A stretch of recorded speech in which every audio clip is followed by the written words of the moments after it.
Welcome to FFC Top 3, a show where we, your FFC hosts, count things down from 3 to number 1. Thank you for joining us this week. If you have a suggestion for a topic for Top 3, be sure to drop us a note on Twitter at FocusFireChat, in our Discord, or even email us at focusfirechat@gmail.com.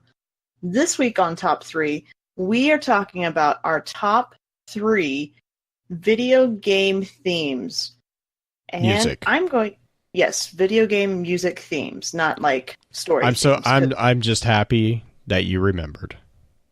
Yeah. Because I forgot, to be honest. No, he's being facetious because I had to go halfway this week and maybe messaged him and like, what did I say we were doing? I was like, well, and the funny thing is I was editing the previous top 3 because someone had to interrupt it.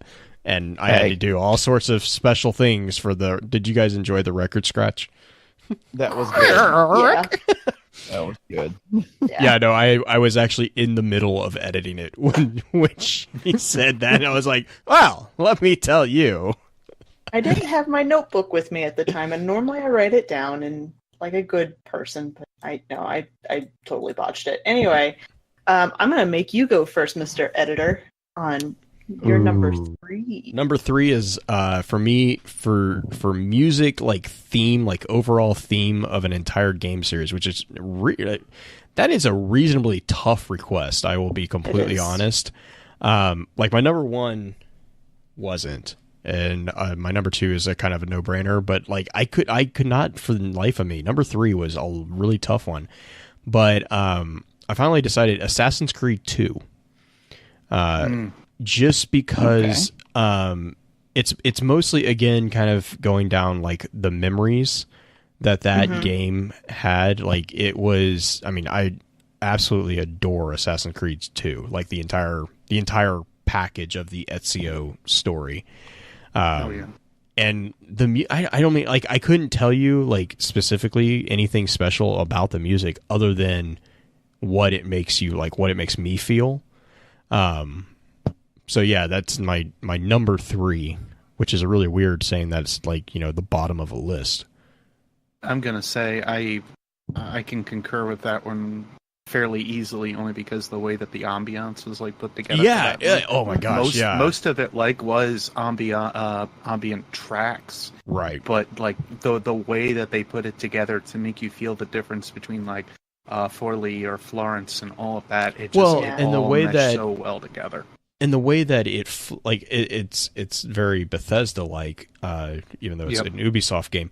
But the way that the ambient music, like just like walking music, flows into a combat music, was very much like their combat system that they introduced, like that reactive combat system. And so that's like, it's just, again, it's like, it's a very non-abrasive, like some video games will have like the really big, you know, thundering soundtracks and all that, and that's not a bad thing. It's just that's their soundtracks, and Assassin's Creed 2 was, you know, again, it's more that subtle, you know, just it's there, it's, you know, going, and it doesn't put you to sleep like some ambient music does. I don't know, I love listening to that particular soundtrack. Yeah. Beard, how about you? What's your number 3? Tough call, and I think that's going to be the case for me for like a good majority of this. If I have like 5 in my head, which is the problem, and I'm like trying to, of course, think and figure out like where I want to go. But I would probably put like Final Fantasy XI, I think, as my number 3. Final Fantasy XI's thing is that it was, of course, done by a lot of different composers, and they got a lot of different ones that were on, but it's not to be confused with like Final Fantasy XIV, because there were actually more people brought on for that soundtrack. I want to say though, like Final Fantasy XI's was different, or has been different, only because it was it's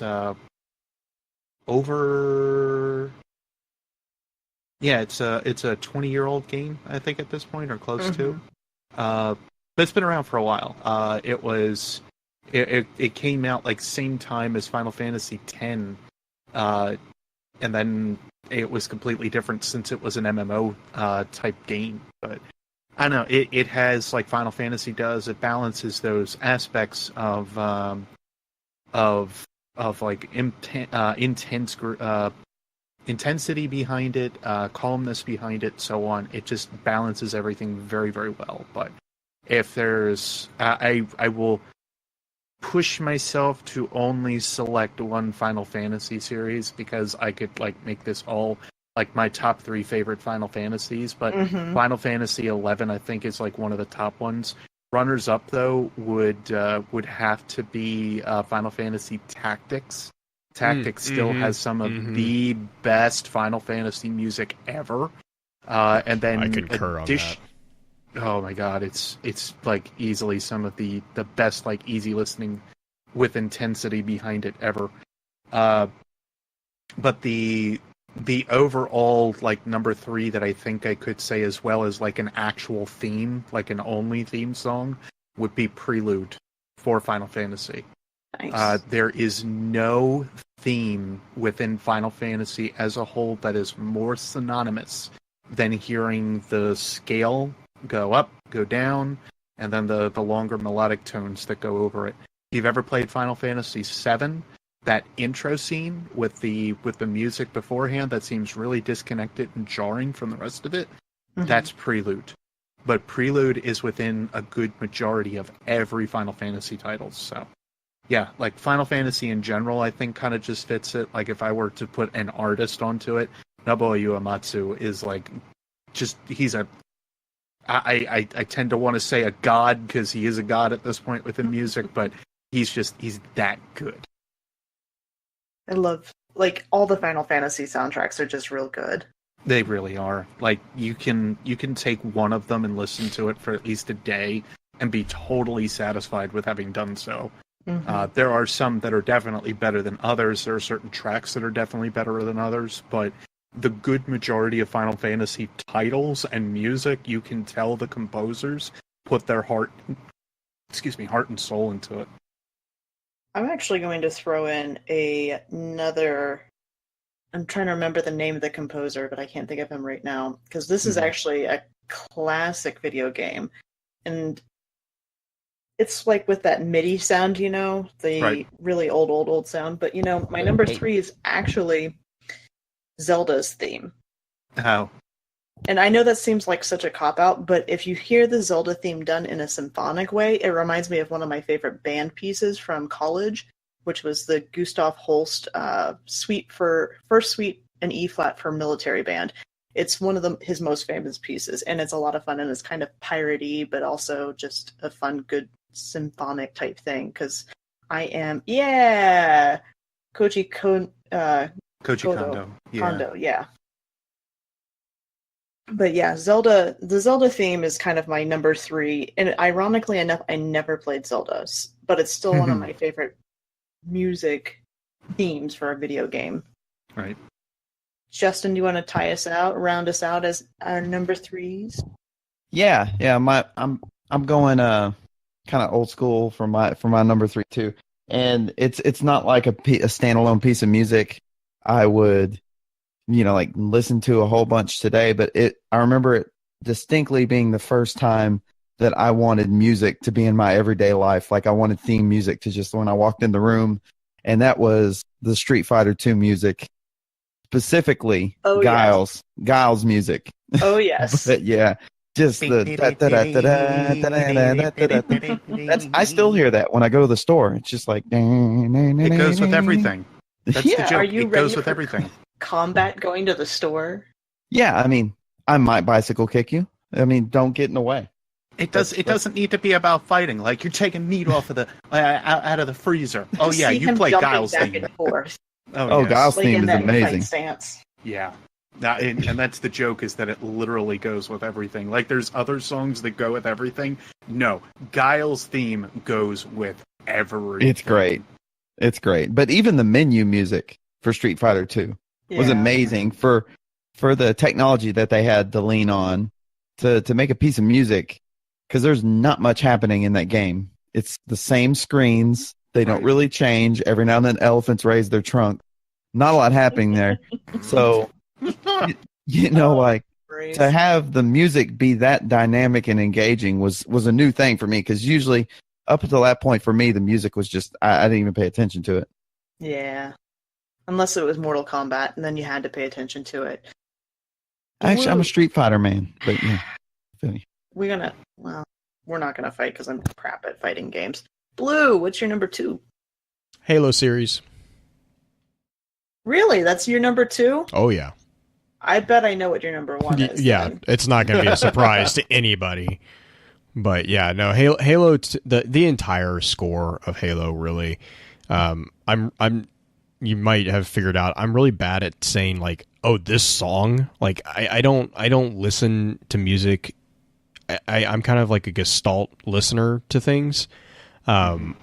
I kind of listen more with like how I remember feeling when I first heard that song, or like I don't really remember specific songs. So yeah, but yeah, the entire Halo series, and again, just mostly because kind of what Justin was saying about the Street Fighter game. It was like one of those, I remember the first time CE, like I remember putting that in for the first time and hearing that opening song on that menu, and like literally it was one of the most powerful like shivers that a video game soundtrack has caused, because it was just so haunting and yet so powerful. It sums up it's one of the best theme songs of the entire video game, like really, genre in my mind. It just, I mean, that song, and I can't remember which one. Oh yeah, and then Pins is pointing out too, also when you first encounter the flood. I mean, like that entire soundtrack, there were so many songs that, like, you guys are you were talking about songs that can go with anything. These are songs that stand out because they don't. Yeah. Delta Halo, the Library, like, I mean, these are songs that if you hear them playing in the background, it's like the Cantina Band, or a Fat Man. Yep. You know exactly where it is. Like, without even thought, what it is.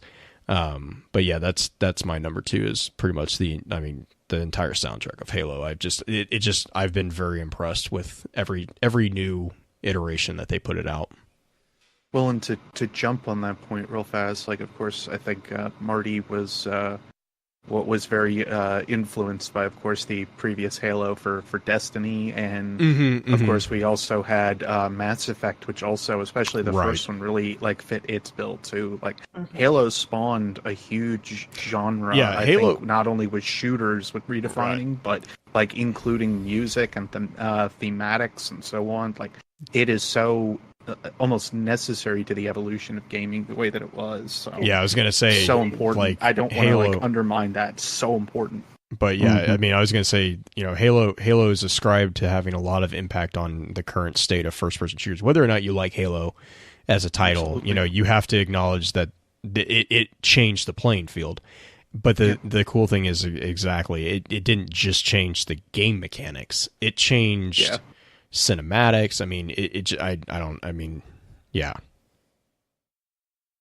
Beard, what's your number 2? Oh boy, a lot of people play this one actually every year. So I've been a Mega Man fan for a very, very long time. Oh man, are you a COD fan? No, Mega Man. Not that one. Wow. Now, one in particular will, of course, spark up a lot of feelings for me, and I think it does for many. And it comes back to Mega Man X. It is still one of the best games of all time. Not best Mega Man games of all time. Best games of all time. Let's make this clear here real fast. If you would like to fight him on that, he's got his little table with the white sign. Yep. Convince me. Convince him. Convince me.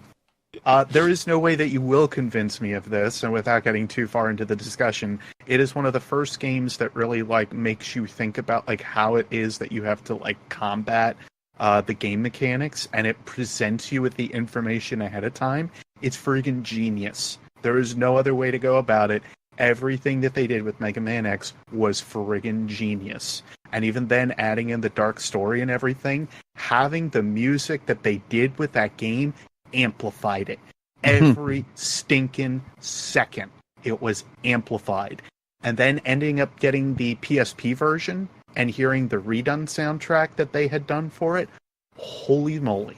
It is wonderful. It is a great upgrade over like what they had done with the original, and it still keeps true to it. So there have been some themes from the Mega Man X series as it's gone along that just haven't captured everything very well. Like, it really feels off. There's still a few of those that like pop up and you listen to and you're like, holy I really want to play this level. This is great.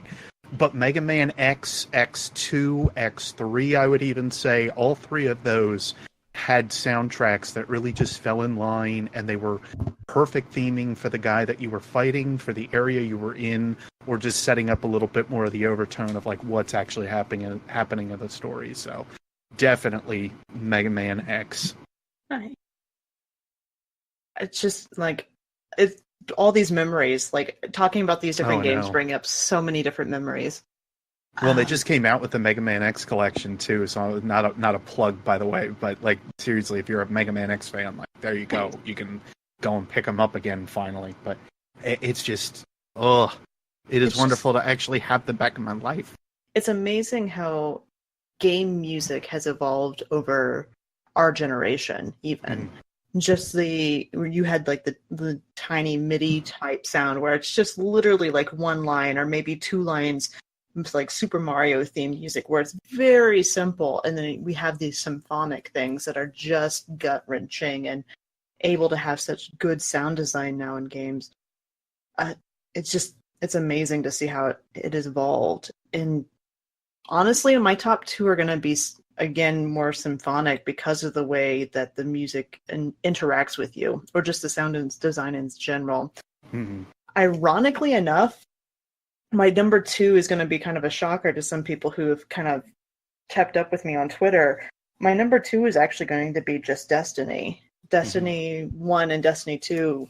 Destiny 1 in particular, just because the rock element that they brought into a lot of the level design, just like the Vex, and it's just, I have never screamed so much in a video game. I don't play horror games, just FYI. So me going in and seeing the Hive for the first time and knowing the music that's popping up and just the sound design for that, and I've listened to the Destiny soundtracks way more than I have anything else. And you were talking about Marty earlier in Halo series.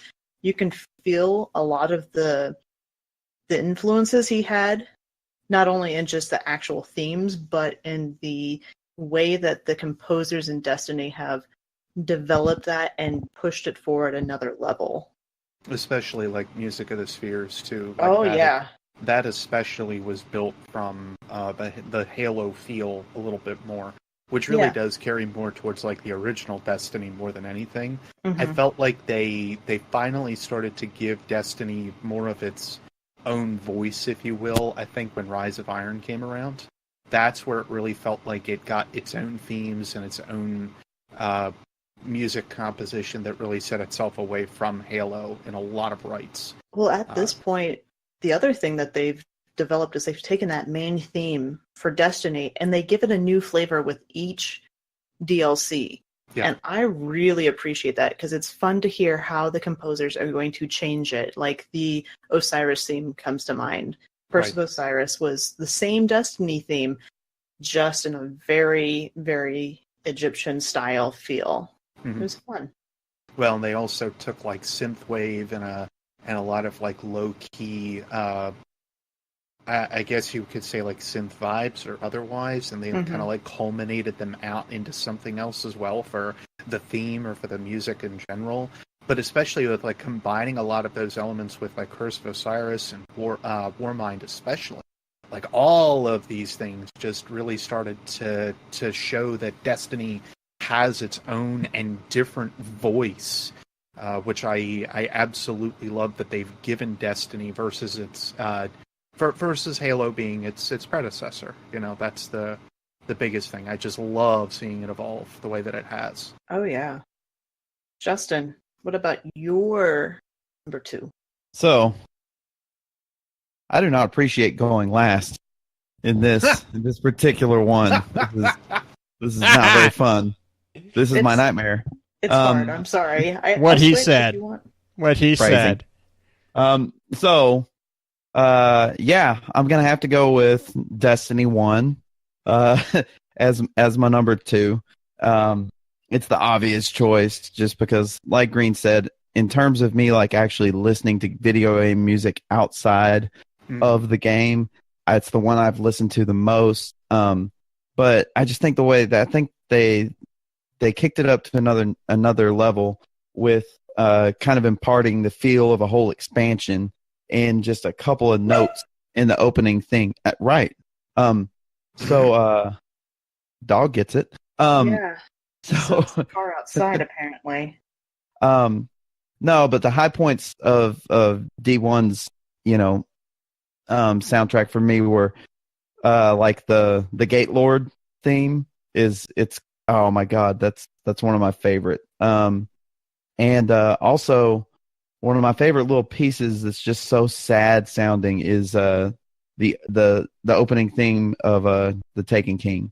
Yep. It's just the strings come in, it's just like wah, wah, wah, and you're like, I feel bad for him. So it's I love D1's music. I love D2's music too, but Destiny 1's music definitely has a special place. Yeah, can we touch on that for just a second, and like how much they took those themes and like panned them either back to the races or species that they were like linked to, or the individuals that they were linked to. Like, you didn't know anything really about Oryx until you started reading the Books of Sorrow, outside of like the Shrines of Oryx, and Crota and everything, and the couple bits that they showed us. But then you listen to those pieces of music and you're just like, well, what's this guy even about then at that point? This is that's something. Yeah, that's something they've done really well so far. And the Forsaken theme shows that even more. Having the theme that we've listened to at current is just on point. Good stuff. All right, Blue. We're gonna start the number ones. I know what you're going to say, or at least I think I know what you're going to say. What do you think I'm going to say? I think you're going to say Skyrim. Well, so partly. The Elder Scrolls. Morrowind is actually one of the most powerful soundtracks. Skyrim is, again, a very unique soundtrack. I actually am not a huge fan of Skyrim's soundtrack. As far as like within the realm of Elder Scrolls, it's actually one of my least favorite. Oblivion is actually one of my favorite soundtracks. But then again, Morrowind had, for those who are not familiar with how Bethesda does their role-playing games, there's a very, very strong difference. You have to pay attention to the music. Like, it's very important to pay attention to the music in Bethesda games, because they are enemy is coming closer. Yeah, well, it's an enemy, and you don't necessarily see them. Like, that's the thing, is like, Bethesda, and like most RPGs will have this, like they're like, oh yeah, you can tell what's going on. No, Bethesda is like serious about, if you're not paying attention to your music, you're going to get killed. But no, and so like Morrowind had just like some of the most like eerily calming, like walking music, like you and which was good because Morrowind didn't have fast travel, which. Anyone who's played Morrowind knows the pain. No, rubber band, and the controller in a corner. Like that's how you did that. But yeah, the Morrowind soundtrack. Just because, I mean, I just remember I spent hours playing Morrowind, and I just remember that just free roam, free roam adventure music anytime I'm playing a game. Really, like even with No Man's Sky, Green and I were talking about this a little bit before the show started up, or before we started recording this one. No Man's Sky has a very similar feel to the Morrowind track in my mind. It's just it's music that just encourages you to slow down and to just take your time and just enjoy the game for what it is. And I really appreciate that. I really like music that helps get the player immersed into the game that they're playing. And for me, Elder Scrolls, Bethesda I think for the Elder Scrolls series, they have done a very good job with that particular trait. And they're very unique. Like there's because kind of what you guys were saying, or what Green was saying, is Skyrim has a very unique soundtrack. Oblivion has a very unique soundtrack. Morrowind has a very ethereal soundtrack, and so it's just take your pick as far as that type of music goes. Yeah. Sorry, Ray in chat. Bethesda's music can single-handedly give you a heart attack with like 3 or 4 bars of music. That is a true statement. That is such a true statement. Sorry for interrupting you there, Beard. No, you're good. My number one should come as no shock to anybody, especially if you follow me at least. Nier Automata. Oh wow, Green's really good. Nier in general. Keiichi Okabe is probably one of the other, I would say, best Eastern composers of our time. He was able to take a lot of different themes and carry them over from the original Nier over to Automata itself, and really just strike a chord in every single one of them. There are several themes that I can think of off the top of my head that really do pull from the original Nier. One is Grandma Destruction. Yes, that is literally the title of the song.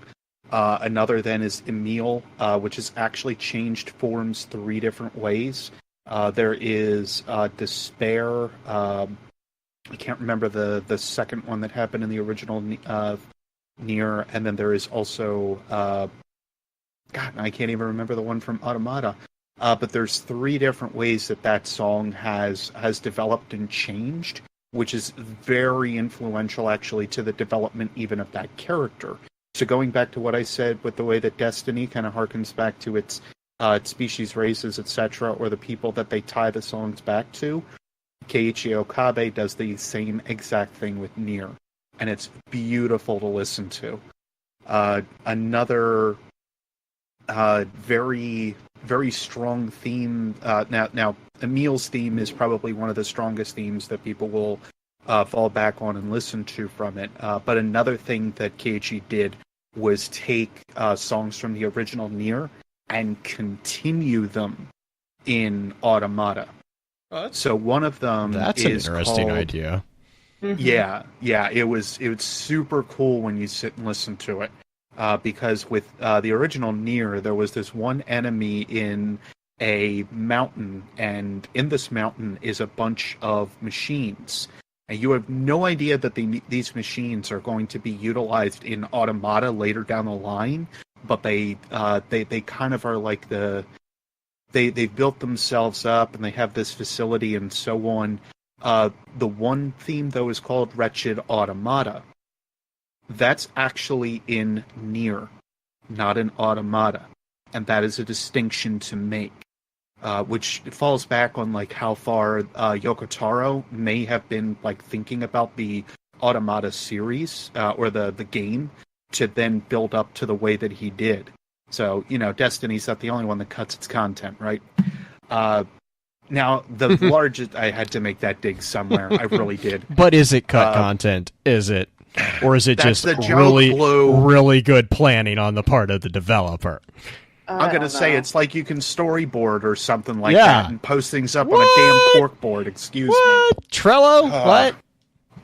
And it's just to prove like this is the like Keiichi Okabe and probably had like no idea that he was going to continue on with the story of the automatons at all within the way that the soundtrack was built up, but he did.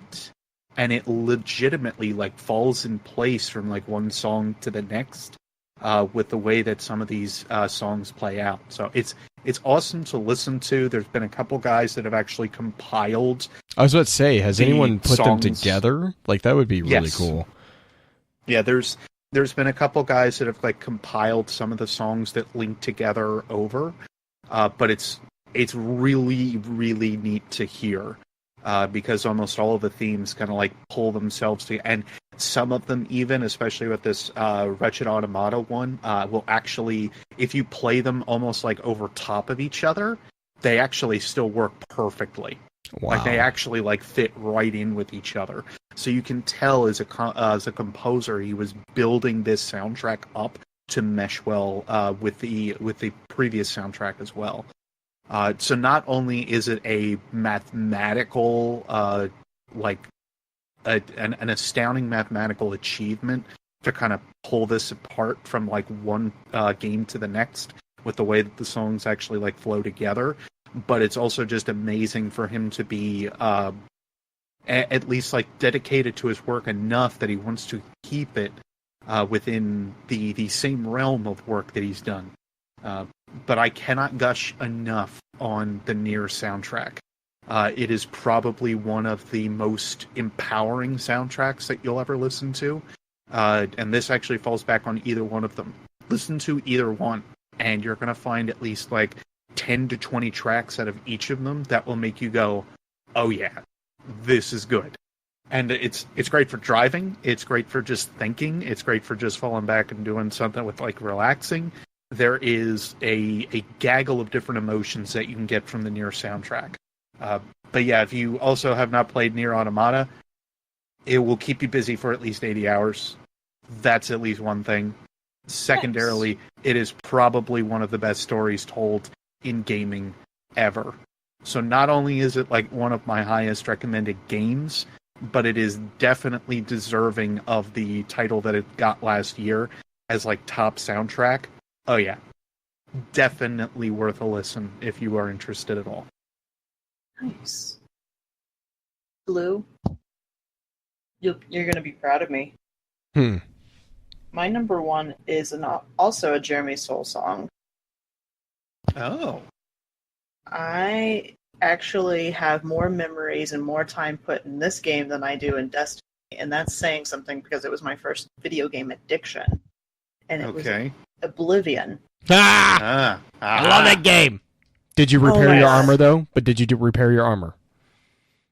Okay, so that part sucked. No, I you know what's funny is I actually really liked that part. So God, I hated that part. You would. See, I get lost in No Man's Sky, guys. Like this should tell you the type of game that I gravitate towards. You like to farm mats. To be fair, I was the person besides like obviously everyone like athletics was always like a top skill. Yep. I would sneak for hours. Yep. Just to get my sneak skill up, and alchemy was like my favorite thing in the world to do. Oh, really? Yeah, I enjoy alchemy.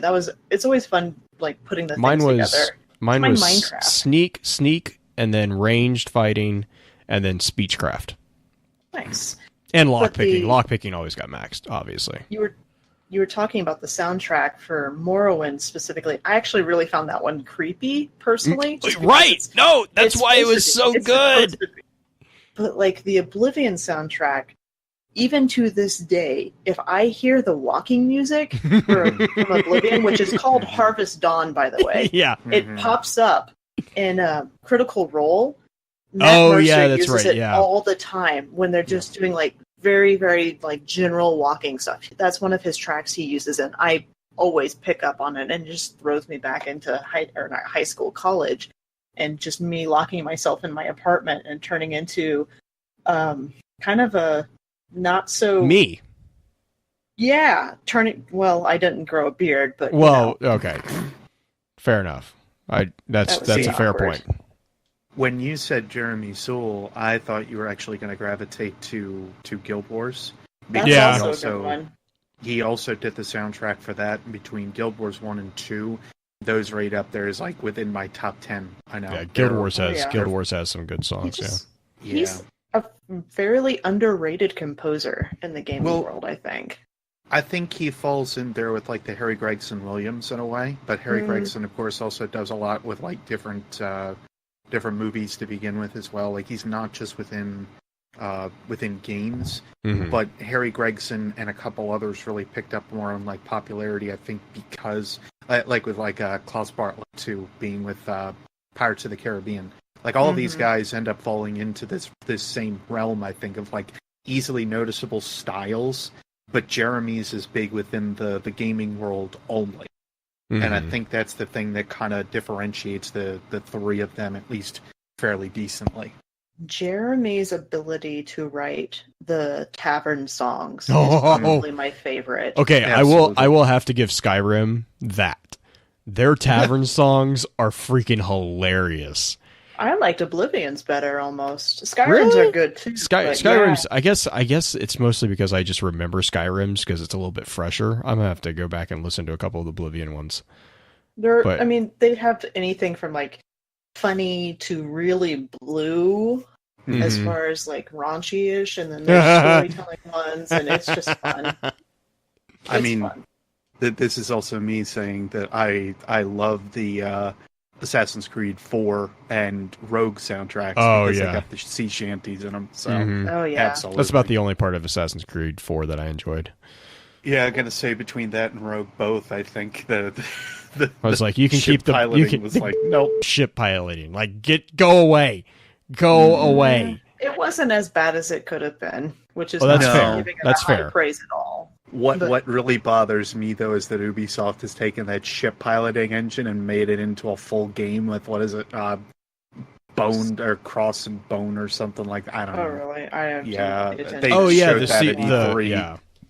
Yeah, and I'm like, oh, so you're trying to take your Assassin's Creed engine and build it into something to combat... It's not going to work. Yeah. Well, I guess I shouldn't say that. People still enjoy it. You may not, but they do. Yeah. I guess this is me being salty about the sea. Yeah. No. Justin, go. And with that, Justin. Okay. So y'all been having this conversation. I've just been fuming over here. Sorry. Okay, Justin, you robot. You robot it. Second. You roboted hard, dude. He's mad because Sea of Thieves is his favorite soundtrack. No. Well, I could have probably made this really easy and just did Halo CE, Halo 2, Halo 3. Yeah. But no, I want to save for number one my favorite track in which is Halo 2. And specifically, if you haven't gone back and listened to the anniversary edition of Halo 2, the most bad thing, that has ever been recorded in the history of sound is the Halo theme remix with Steve Vai playing guitar. Oh, yeah. You have not heard that. Just give it a listen. Yeah, do yourself a favor and go find it. Oh, my Lord. You just feel like you're just going to grab an assault rifle and take the world on. Halo. Did you watch the behind the scenes of that? Yes. It was hilarious. It was so funny. I was watching him play. Oh, my Lord. Halo has some of the best, fan-made versions of their songs. Oh, yeah. Yeah, that's... But, yeah, you want to talk about...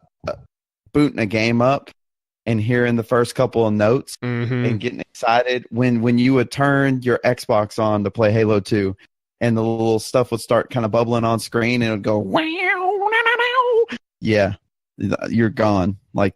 That's 4 hours later. Someone will find you. That is my favorite music.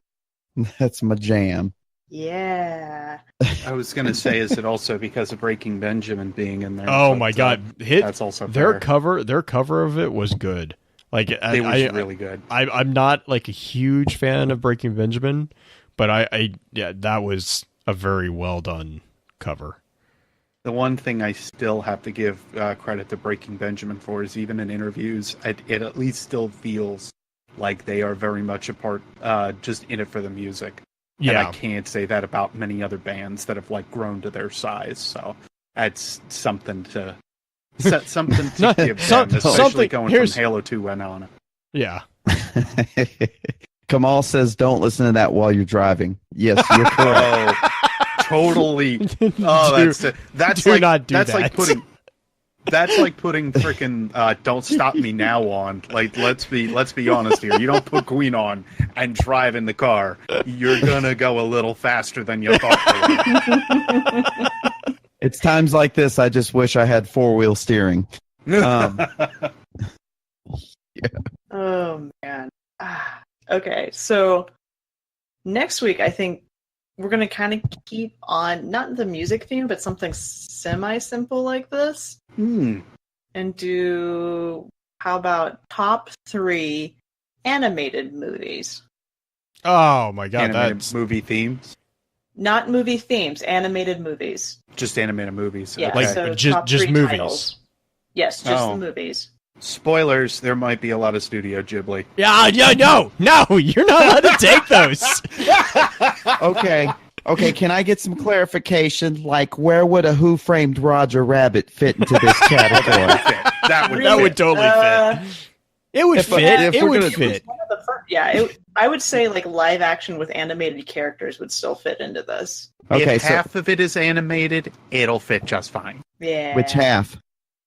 Exactly. Okay. I didn't expect to have that kind of a hot dog type question brought up. Yeah. Well, if we're just blurring the lines everywhere, I just want to make sure. I mean, look, I could ask where like Dick Tracy fits into that, but technically that doesn't fit, even though it was a comic beforehand. Yeah. We could include any of Robin Williams' movies. He's a very animated actor. Wow. I'm just saying. Patch was really weird. Or there was one where he was like a film developer. No, that wasn't Patch. Creep. Oh, yeah. Patch was 1 hour photo or... Yeah, that's what that one was. Yeah. Yeah. Let's not go there. No, I'm sad. We're not going to talk about that one. Well, now that you got a sneak peek of next week, Yeah. You want to move on? Definitely. Thanks for listening, guys. We will catch you next week with top 3. Catch you later. Bye. Bye.